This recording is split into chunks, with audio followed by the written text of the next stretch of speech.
Jasper, thanks for joining us for this episode of Rising Up. Yeah, thanks for having me. Excited to be here. Yeah, so essentially Rising Up is a interview series that we do with industry experts and who also happen to be some of our good friends. So so we're really happy to have you here with us today in our offices in Montreal. It's been a few years since we haven't had the chance to sit face to face, so it's good to finally get to sit down, have a drink, and talk Microsoft 365. Yeah, I can't wait. It's awesome. All right. So first question I have for you, we like to start with this question. We often talk about IT teams being overwhelmed, always kind of like trying to put out fires. What are the main things that IT teams aren't working on while they're kind of like caught up in this kind of crazy, it's fire extinguishing situation? Emergency mode. Yeah. Now, the two things I notice is the one hand, it's really looking at being compliant according to internal regulations or by, for example, the country you work in or live in. For example, we're in the EU, so we have, for example, GDPR. So you need to be compliant. So that means you need to, for example, classify sensitive data. You need to make sure certain data is preserved or deleted after a certain amount of time. Yeah. It's very important topics, but you notice because they're so busy still with other things that it's being pushed back and back and back. Yeah. While it's actually very crucial. And there's also a lot of examples where there's a data leak or there's fines being given to companies who aren't compliant. Yeah. So they are very aware that it's important, but they're struggling to get it started. Yeah. But we're definitely starting to get there. You see more and more companies starting to make a beginning with it.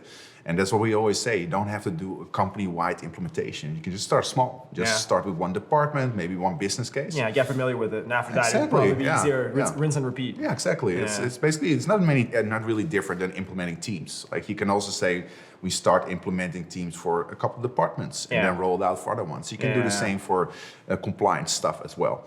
And on the other hand, I think we talked about it a little bit before as well, is Microsoft 365 has so many features that can be very beneficial. Yeah. So you can, often we're not even scratching the surface because we're so busy with the beginning that we don't even have the time to really look at what else we can do. For example, stuff like, it used to be called the SharePoint syntax. I think maybe it's still called like that. But that's, for example, I actually used it not too long ago. I wrote an article on our internet, and it recognized automatically a couple of keywords. For example, let's say information governance. And it created like a special page in SharePoint with that topic, who else is talking about it, documents. And that's so you created sort of a knowledge page was created automatically. And I was like, that's really fantastic. But most companies, they don't even They don't even use it. No, they don't even use it because they don't have the time to get there. So I think that's they're just keeping busy and just making sure things work, as opposed to improving on it and making it work better. Exactly. Okay. Yeah. So those are basically the two things I notice the most in my area of expertise in the work I do. Yeah. And more on the governance side of things, because we know you do talk a lot about that. What are the main challenges in terms of governance when working with Microsoft 365, and how can IT leaders actually kind of overcome those challenges? Yeah. I think one of the biggest challenges is getting it up and running. Okay, just starting? Starting, okay. So I've been doing this one session for maybe a couple of years now, and it's interesting to see that there's still a lot of people coming up to me like, oh, that's so interesting. Like, I didn't They're just not doing it all. No, they're not doing it all. Just getting started, or they're afraid to get started. You know, they say like, I've been using Teams since the pandemic, and it's getting out of control, and like, can we even do it at all? And I always say like, you can always start. Like, it doesn't matter if you've been doing it for years. Just see if you define your governance, what the impact is on your current situation. Like, let's say you have a lot of teams without a naming convention, but you want to use one. You can still do it, but just analyze the impact of it. So that for me, that's still fascinating to see that still a lot of companies are still getting started with their governance. So that is already kind of a challenge. But it's true. Like we work a lot in terms of governance with ShareGate and the product that we're building. Obviously, you're a consultant and you're talking about governance all the time. So it's easy to kind of like lose track of like we've been talking about this for years, but like it's not the same situation for people who are just like working in their organizations. No, exactly. But we're definitely getting there. I see a lot of more. We've helped a lot of customers over the last few years with it, and that definitely helped them setting up a foundation where they can move from there, move forward, so to speak. So for those organizations that are not necessarily there yet, but they want to get started and they're looking to take that first step into governance, would you have any kind of like advice, tips on what that first step should be, or at least in what direction they should take that first step? Yeah, again, start small. Like, just think about what are also your requirements. What do you need to comply towards? Like, what are your business processes? Try to look at that in combination with, for example, using Teams. Mm-hmm. I think that's very important. And then also try to get help from like a system integrator. Like the company I work for, a lot of Martin works for. You don't need to tackle that alone. No, exactly. Yeah. No, exactly. That we are there to help. Yeah. Like, and we have the experience, and we know where Microsoft is going, and we're a little bit more up to date often what's coming, and so that we can use that knowledge to support our customers. Yeah, and again, try to start small. Like, there's no shame in that, but you need to start somewhere. Yeah. Cool. So we've been talking about governance for quite some time already. For a few years, it's not a new concept. It's been around for basically forever. But I mean, moving into 2023, are there any kind of like new concepts, new features, or anything new moving into 2023 that's kind of like changing the game of governance, basically? Yeah.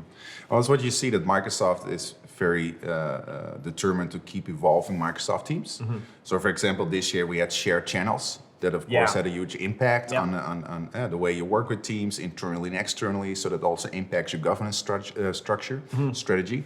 And Ignite is almost coming up. I'm very certain we'll announce certain new features that again will have an impact on your governance strategy.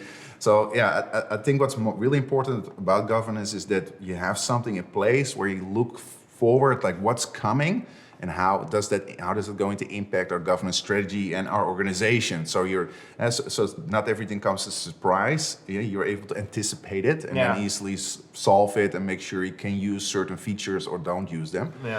So really try to focus on anticipating new features, because I'm just sure it's gonna keep coming. It's already been like such a huge explosion of updates, features, especially since the pandemic started. Mm-hmm. I think that will be a big challenge for organizations, and it doesn't really matter what kind of feature it is. It's just like the features that will show up will definitely have a certain impact.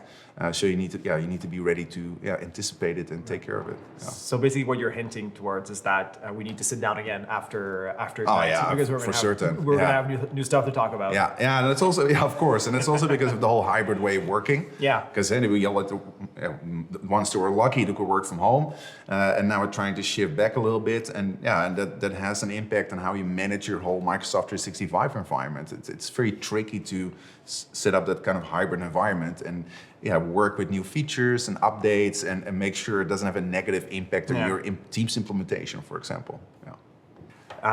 So this whole this whole shadow IT situation, again, not a new concept. We're not inventing anything here. Users have like a bunch of tools outside their organizations that they can use. What role do you feel governance can play in helping kind of countering that concept of people taking their data and essentially their content outside of the organization? I think it's not only governance, but also adoption and change management. It's the combination of the both, because I truly think that at this point of time, Microsoft 365 offers all the solutions they are for a business user to get their jobs done. In the past, you had something like Trello, was really good in project management. Now, I'm not saying planners to do is super fantastic, but it does offer most of it. Exactly. And like Teams has evolved. So I truly believe that Microsoft 365 has the tools to get your job done. Mm-hmm. You just need to make people aware that the tools are there and how they work and why they can help them. So we talked about it sometimes, like the why question is very crucial. Why should you use something? So I think if an employee knows, hey, I have this tool, this is what it does, and this is how it can benefit me, they'll definitely start using that tool instead of looking outside of the company. Except like the last couple of years, I've really seen shadow IT decrease. I don't really see that many instances of companies struggling with it. Well, that's a good thing. Yeah, because Microsoft really stepped up their, this really stepped up and like improved their existing tools and introduced new ones. So in theory, I believe there's no need for other tools. And again, by defining a good governance strategy in combination with adoption and change management, you can definitely tackle it. Make certain it just doesn't happen anymore. Yeah. So basically the governance tip is to not rely only on governance. No, do it in combination with adoption and change management. What role do you think efficient provisioning plays in governance, essentially? I think it plays a crucial role. If I take a step back, a couple years ago, I really hoped that self-service would take off, and that there was not a need necessarily for. And do you feel it did? Well, it turned out there was a need. Now that we're here, do you feel that self-serve is? The way we thought about how it would happen didn't happen. It's just because the companies had certain requirements. Microsoft didn't provide all the features that make that possible. So it just plays a crucial part because you have certain requirements around naming convention, expiration, allowing guests, look at sharing files. There's just all certain requirements you can tackle by using provisioning. So you have your provisioning solution where you, for example, define a certain collaboration template, for example, project, and in a project you can invite guests. And if you have a department template, you can't. But using provisioning, you can make sure it's all automated, so people don't have to think about it. They just, the request. You're asking the right questions up front. Exactly. So you can have an efficient governance. For the business, that's easy. They don't have to think about it. And for IT, it's also easier because it's integrated in a provisioning solution. So they know, okay, I don't have to worry about that. Guests are, for example, invited in the department because we turned it off. Provisioning supports that. It just plays a crucial role. It just makes life easier for the business and also for IT. Yeah, allows you to take, educated decisions. Yeah, exactly. It just makes it easier. And maybe one time we'll get at a point where it's not necessary, but I think we'll take some time. So, what do you feel is where the value lies for IT teams to use a solution like ShareGate? Well, for example, if we look at migration, it's a no-brainer because ShareGate has proven itself over the years to be reliable and it works migration-wise. So that it's just a no-brainer. And I'm happy to see that now also around lifecycle management, just the whole management aspect of teams, that you're also moving towards that area and really delivering tools we can use and that will help our business to be, help business users to be empowered. And they get responsibilities. They can decide if there needs to be a different owner, if guests still need to be allowed. And IT doesn't have to focus their whole day on making sure those things are, what I mean? They can focus on those high-value tasks. Exactly. So they can actually look what else can we do with the platform because this has now been taken care of. Now we can look towards the future and really use the real power of Get Microsoft. the full value out of it. Exactly. So with ShareGate, things are just made easier. Yes. What was the slogan always? Just damn simple or something? Our brand team is not going to like it. Oh, sorry. But just damn simple. Back in the day. No, it still applies. It's just easy to use. Yeah. We don't use a slogan anymore, but it's still very true. With me. Yeah. Cool. All right. Well, that was awesome, Jasper. Thanks so much for coming and sit down with me in our beer garden. Yeah, it's awesome. And sharing a drink with me and talking a little bit about Microsoft 365. Especially, we talked a lot about governance, mostly about governance. But it was great to have you. Thanks for having me. Yeah. Good. So for all of you listening, if you want to catch up on some other conversations with industry experts, make sure to subscribe to our social media channels. And I guess we'll see you soon.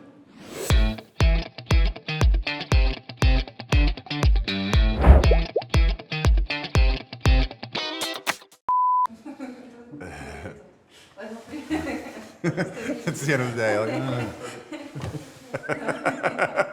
It's a very energetic conversation.